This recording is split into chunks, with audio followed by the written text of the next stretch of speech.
Hello guys, welcome to my YouTube channel, 𝐓𝐴𝐻𝐿 PSKSA.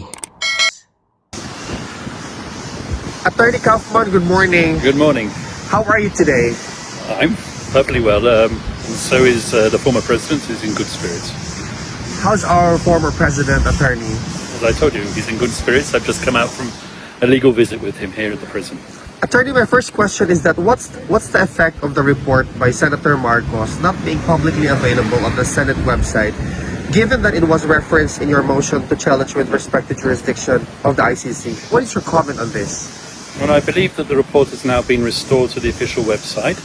I'm not going to get into the legal arguments. As you may be aware, the prosecution have argued that Mr. Duterte is a flight risk, and they based that inter alia on the argument that he has expressed through his counsel that his surrender to the court was essentially an illegal rendition. We believe that the report counters that.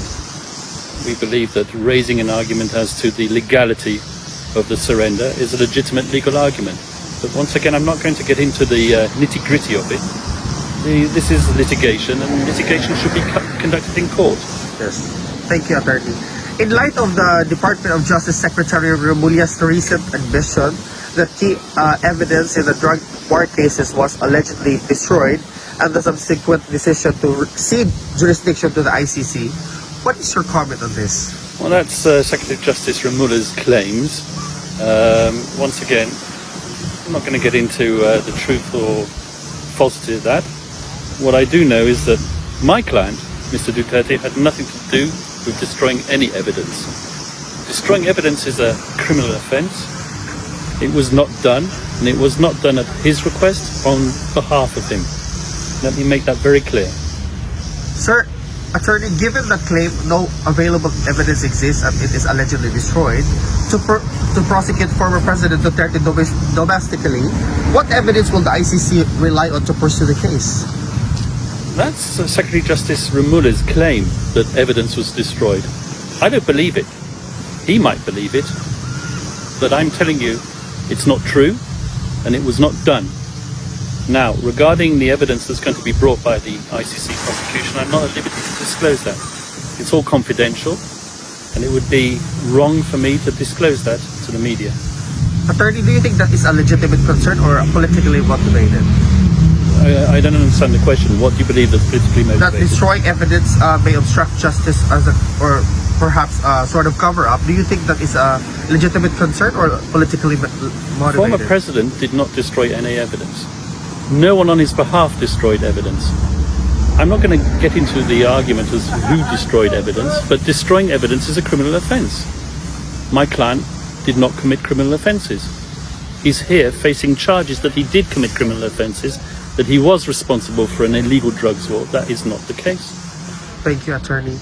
Attorney Kristina Conti warned that any country agreeing to adopt former President Duterte for interim release risk being seen as a safe haven for a despot, for a murderer. What is your comment on this? Well, I try to ignore the ramblings of Kristina Conti because it's really not quite good for my karma in the morning. But I don't know what position that lady has. She calls herself a legal assistant to counsel, that she's on the list of counsel at the International Criminal Court. I know that she's in communication with the Office of the Victims at the International Criminal Court. I believe that her comments, if they're true, I haven't seen them in the media yet, would be basically interference, and it would be unethical interference with the litigation that's currently being conducted on the subject of interim release. Attorney, in light of the court's decision to dismiss your request to disqualify Judges 𝐤𝐿 and Flores, do you intend to pursue a motion for reconsideration to that? No, I'm not going to. As I've said yesterday, that there has been new information which has come to light. I can't disclose that information, but it does affect the whether or not I would want to seek reconsideration of the request to disqualify. I don't believe there's a need for that anymore. Okay. Attorney, I hope that you'll be able to answer this question.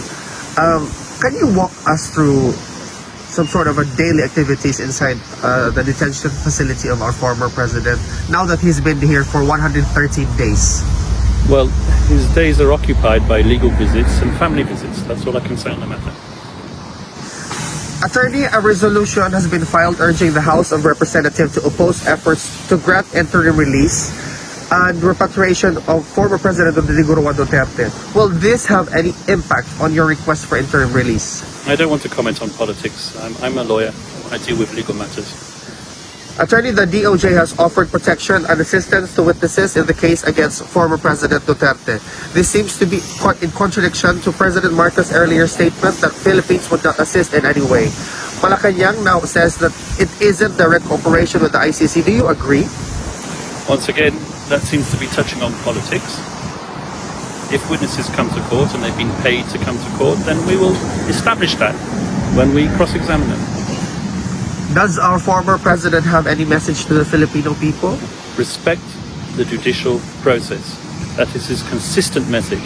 Unfortunately, it seems that from some of the comments that you've been presenting me today by supposed counsel or legal assistance at the International Criminal Court, there is some form of non-respect for the judicial process, especially if comments are being made that countries offering Mr. Duterte interim release are basically offering a safe haven for despots. Attorney, just to wrap this up, do you have any message to the Filipino people aside with what they have established respecting the judicial process? Once again, respect the judicial process, respect the judges. We are confident and we're working towards bringing the former president home. Thank you, Attorney. God bless you. Thank you. Okay guys, yun lang ang video natin for today. At don't forget to follow, like, share, subscribe to my YouTube channel. At marami pong salamat sa inyong lahat. God bless everyone. I love you all. Bye-bye.